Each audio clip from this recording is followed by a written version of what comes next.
সৈকত, সৈকত, সৈকত, তুমি কেন চলে গেলে বলো তো?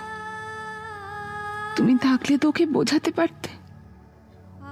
ও হয়তো তোমার কথা শুনতো, আমি জানিও তোমার কথা শুনতো, কিন্তু ও তো বারবার আমাকে ভুল বুঝছে, বারবার।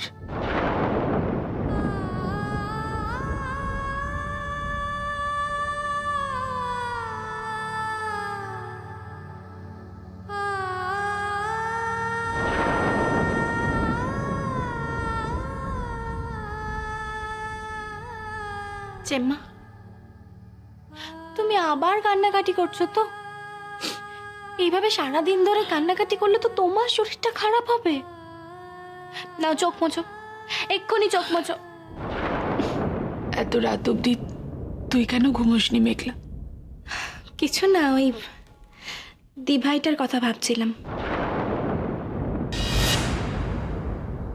তুমিও তো দিভাইয়ের কথা ভেবেই কাঁদছো। ওর কথা ভেবে আর কষ্ট পেও না।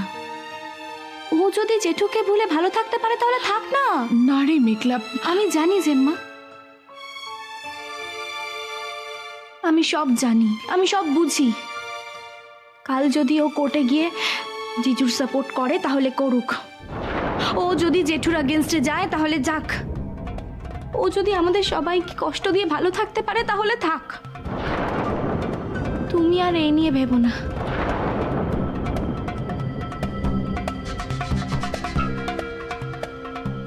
তোমার মেঘলা তোমার সঙ্গে আছে না, বলো?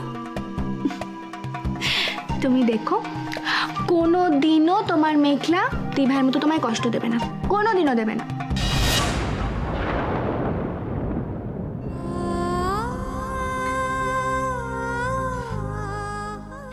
আচ্ছা ঠিক আছে, এবার এসো আমার সঙ্গে, এসো ঘুমোবে, চলো তাড়াতাড়ি। ঘুমোবো রে পরে। পরে মানে পরে না, তুমি আমার সঙ্গে চলো, এক্ষুনি এখানে শো চুপচাপ। আমি তোমাকে একটা স্লিপিং পিল দিচ্ছি, ওটা খাও আর গুড গার্লের মতো ঘুমিয়ে পড়ো। না না, ওষুধ লাগবে না, এমনি লাগবে যে মা, এমনি আমার ঘুম এসে না যাবে। আমি তো দেখলাম বাবাও মাকে কিছুক্ষণ আগে একটা স্লিপিং পিল দিল, আর ওটা খেয়ে আমার মা দিব্যি ঘুমোচ্ছে। তাই তুমিও খাবে আর ঘুমিয়ে পড়বে। নাও।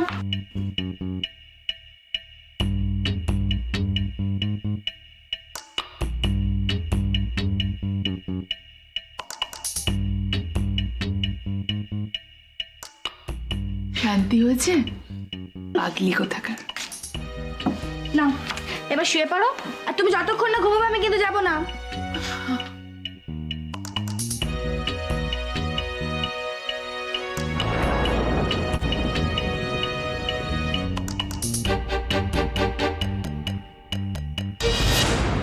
শান্তি জেম্মা, আমার তো শান্তি, কিন্তু কালকের পর থেকে যে আরেকজনের জীবনে সব শান্তি উড়ে যাবে।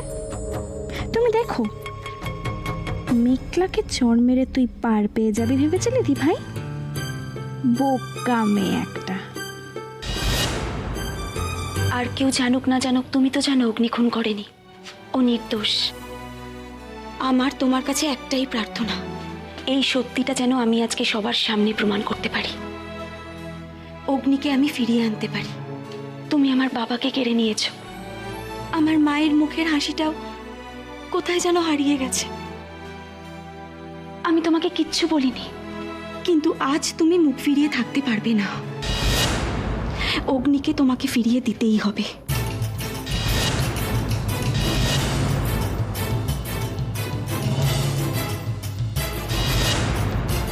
আয়ুষী, আমি বৌদিকেই ডাকতে গেছিলাম, এক্ষুনি আসছে। আচ্ছা ঠিক আছে বাবা, তোরা তাড়াতাড়ি রেডি হতো।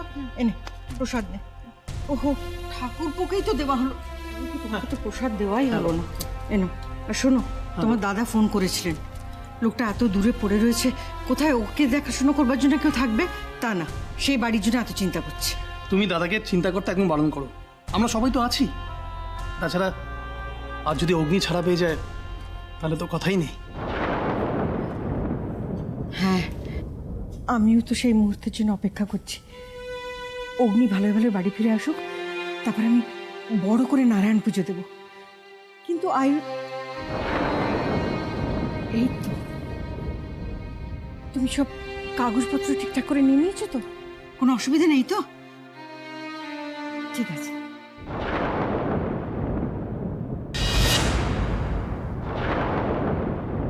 কি হয়েছে তোমার?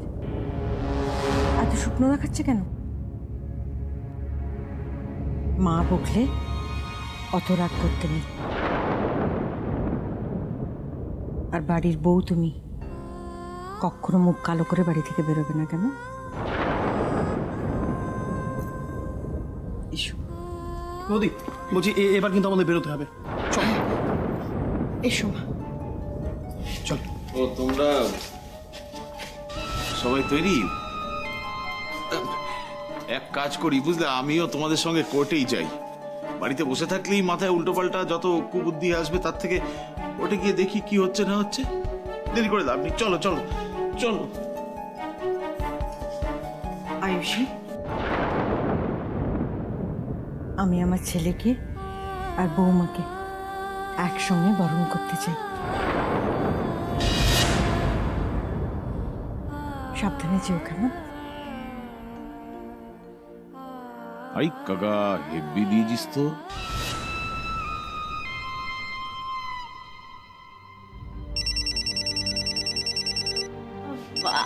আমি দেখছি।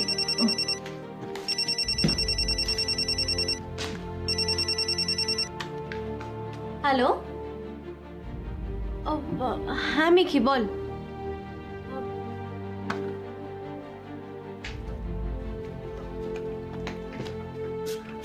বৌদি, মিকি ফোন করেছে, বলছে তোমার সাথে কিছু আর্জেন্ট দরকার আছে। হ্যাঁ মেঘলা, বল। দি ভাই, তুই সত্যি করে বল তো, তুই কাল রাতে জেম্মাকে কি বলেছিস? কেন, কি হয়েছে? কি রে তুই তুই আমি মানলাম তুই তুই জিজুর হয়ে ফাইট করছিস, তা বলে তুই এইভাবে জেম্মাকে হার্ট করবি? মিকি, তুই আমাকে বল কি হয়েছে। কি বলছিস তুই মিকি? আমি তো কিচ্ছু বুঝতে পারছি না। জেম্মা কিরকম একটা করছে দি ভাই, আমার মনে হয় জেম্মা কিছু একটা খেয়ে ফেলেছে দি ভাই। কি বলছিস কি তুই মিকি? কি খেয়ে ফেলেছে? কাকুমণি কোথায়?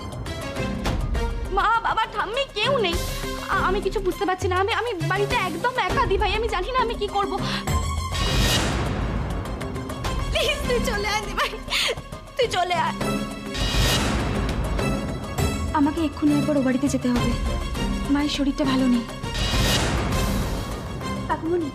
কাকুমণি তুমি আর বান্টি কোর্টে চলে যাও, আমি বরং মাকে দেখে সময় মতো কোর্টে চলে যাব। ঠিক আছে, তুমি সাবধানে যেও। হ্যাঁ, শোনো, কোনো দরকার পড়লে আমাকে একটা ফোন করো। আসি মা।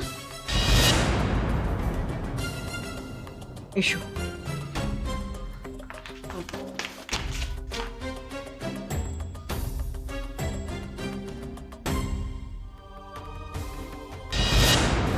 আজকে আমার ছেলেটার ছাড়া পাওয়ার দিনেই আয়ুষীকে বাড়িতে ছুটতে হলো।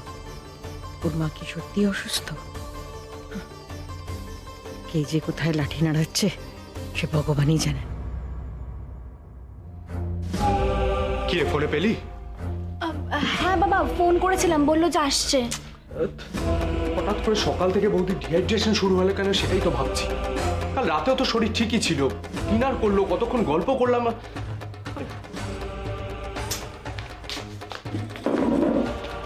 শরীরের কি দোষ বলো তো বাবা? সারা রাত হয়তো ঘুমোয়নি, দিভাইকে নিয়ে টেনশন করেছে, তাই ডিহাইড্রেশন হয়েছে। তুমি জানো এখন রাতের পর রাত জেগে দিভাইয়ের কথা ভাবে আর কাঁদে। বাড়ির যা সিচুয়েশন তৈরি হচ্ছে, আমরা চেয়েও কিচ্ছু করতে পারছি না। ওদিকে নিয়ে খুব চিন্তা হচ্ছে, এদিকে তুই মা মোহনা কেউ বাড়িতে নেই।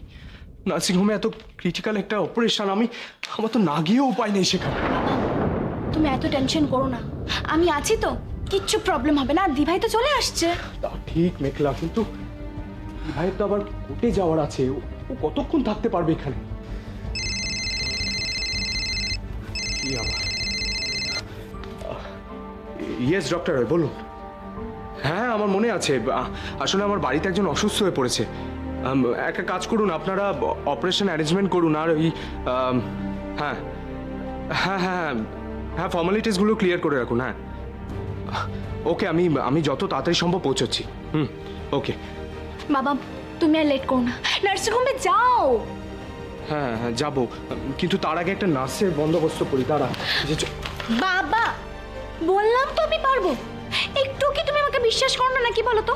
আমি তো বললাম 24 ঘন্টা আমি জেম্মার দেখাশোনা করব।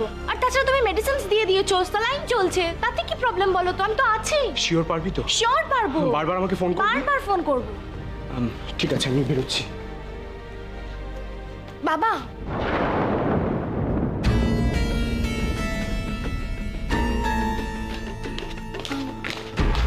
বলছি যে অলওয়েজ ড্রাইভ স্লো, হ্যাঁ প্লিজ।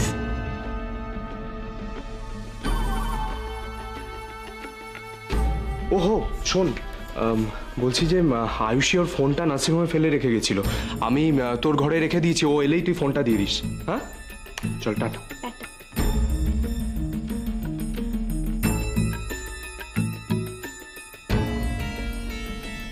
ইস দি ভাই, দেখ তো তোর জন্য আজকে জেম্মার কি অবস্থাটাই না হলো।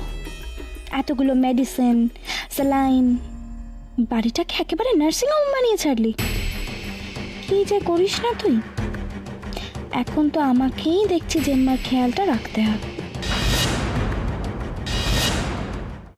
সত্যি যদি আয়ুষী এসে পড়ে, আমার তো রাজা সাজা একেবারে মায়ের ভোগে চলে যাবে। রক্ষা করো মা, রক্ষা করো। বলছিলাম সব ঠিকঠাক হবে তো? আমার বৌমা তো এখন এসে পৌঁছলো না। বৌমার কাছেই তো সমস্ত সাক্ষ্য প্রমাণ সবই রয়েছে না, যেগুলো খুব দরকার ভাগ্নেকে নির্দোষ প্রমাণ করার জন্য, ওকে ছাড়িয়ে নেওয়ার জন্য। সেগুলো না পেলে তো ভাগ্নে ছাড়া পাবে না। দিদিকে বড় মুখ করে সকালে বলে এসেছিলাম যে ভাগ্নেকে আমি বাড়ি নিয়ে ফিরবো। কি হবে বলতে পারেন? ওর মায়ের শরীরটা ভালো নেই, তাই হয়তো আসতে দেরি হচ্ছে। তবে আমার বিশ্বাস ও কিন্তু আসবেই, আপনি মিলিয়ে নেবেন। আয়ুষী এলে আমি আর ওকে কি দেখবো? ওই তো আমাকে দেখে নেবে মনে হচ্ছে।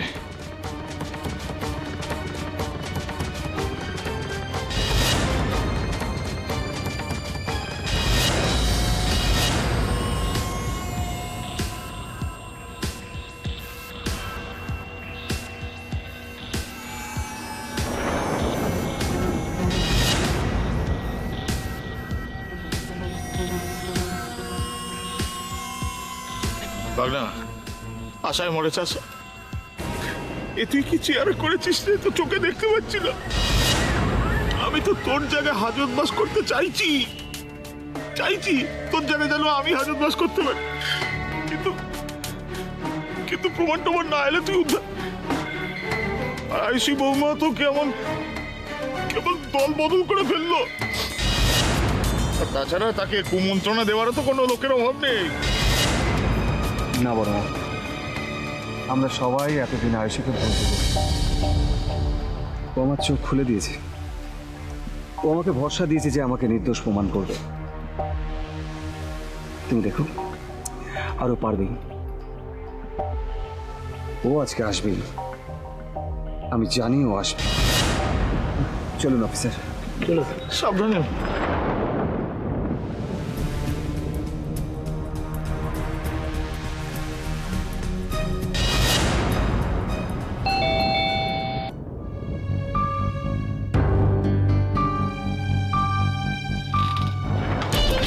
মেঘলা, মেঘলা মা কেমন আছে রে? কি হয়েছে মায়ের? কিরে চুপ করে আছিস কেন? বল কি হয়েছে? এই ভাই জেম্মা, জেম্মা, জেম্মা কি হয়েছে মায়ের বল? আচ্ছা মা কোথায়? ঘরে? দাঁড়া আমি একবার মায়ের সাথে দি ভাই, দি ভাই, দি ভাই। আমার মনে হয় জেম্মার সামনে না যাওয়াটাই তোর ভালো। মানে কি বলতে চাইছিস? তুই কালকে ফোন করে কি বলেছিস বলতো জেম্মাকে? আমি কেন বলতো? তুই ফোন করে কি বলেছিস না বলেছিস আমি কিচ্ছু জানি না, কিন্তু কিন্তু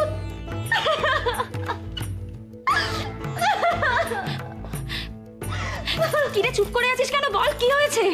তোর সাথে কথা বলার পর জেম্মা এতটাই হট হয়েছে যে জেম্মা স্লিপিং পিলস খেয়েছে।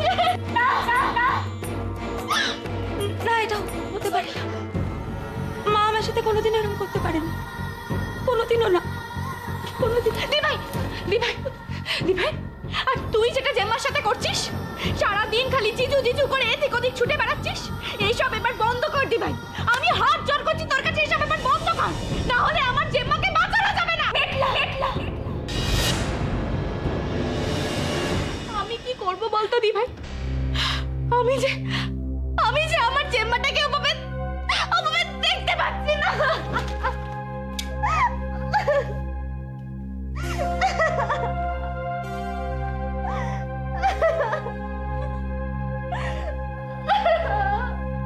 কেঁদো না, কেঁদো না দিদিভাই, কেঁদো না। সবই হচ্ছে আমাদের কপাল, কপাল। নিতাইদা, মায়ের কি হয়েছে? কি আর হবে বলো তো? যাও যাও, বৌদিমণির পাশে দিয়ে একটু বসো, যাও যাও। মা,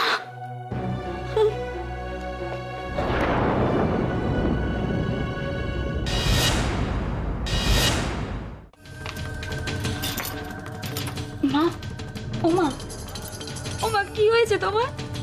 চোখ খোলো না, দেখো আমি দেখতে চেয়েছিলে না, আমি এসেছি। ওমা, দিভাই, দেখ না দিভাই, সেই সকাল থেকে জেম্মার শরীরটা ডিটোরিয়েট করে যাচ্ছে। বাড়িতে মা বাবা ঠাম্মি কেউ নেই, আমি একা কি করতাম বল? তাই তোকে ডাকলাম, তুই যেন কিছু। খুব ভালো করেছিস মেঘলা। কাকুমণি মাকে ওষুধ দিয়ে গেছে? হ্যাঁ, বাবা তো ওষুধ দিয়ে গেছে। নিতাইদা সব জানে, আমি ডেকে দিচ্ছি, তোকে বুঝিয়ে দিতে বলছি। বাবা বলেছে যে সব সময় জেম্মার পাশে পাশে থাকতে, আর একদম টাইম মতো যাতে ওষুধ খাওয়ানো হয়, না হলে যে কোনো মুহূর্তে কিছু একটা হয়। না না, মার কিচ্ছু হবে না, কিচ্ছু না। তুই বরং একবার নিতাইদাকে ডাক। হ্যাঁ, নিতাইদা, নিতাইদা একবার আসবে? আমায় ডাকছো? নিতাইদা, মায়ের সব ওষুধগুলো আমায় একটু বুঝিয়ে দেবে? হ্যাঁ, আমি দিচ্ছি। এই যে এই ওষুধটা 1 ঘন্টা পরে খাওয়াবে, আর এই যে ওষুধটা, এটা না আধ ঘন্টার অন্তর অন্তর খাওয়াবে, আর এই ওষুধটা খাওয়া দাওয়ার পরে।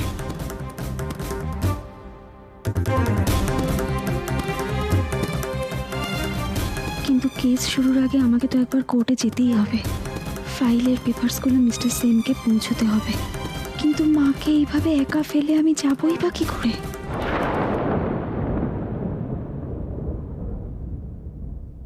দিভাই, কিছু ভাবছিস? হ্যাঁ, আমার একবার কোর্টে যাওয়ার খুব দরকার ছিল। এই ফাইলটা কাউকে পৌঁছে দিতে হবে, তাই তো? তুই আমায় বল না, দেব, আমি পৌঁছে দিচ্ছি। তুই পৌঁছে দিবি? হ্যাঁ, তুই পারবি না, কখনো পারবি না।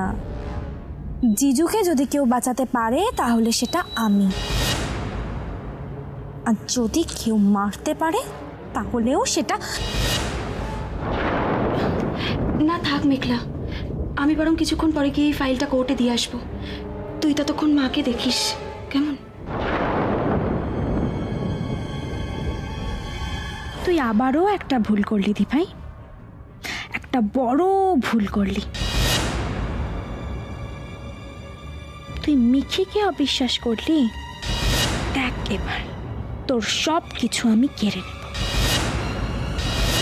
তোর সব কিছু তছনছ করে দেবো আমি। তোর হাজব্যান্ড, তোর শ্বশুর বাড়ি, এমনকি তোর মা, কোনোটাই আর তোর থাকবে না, দেখিস। আর এটা এই মেঘলা দেব রয়ের প্রমিস।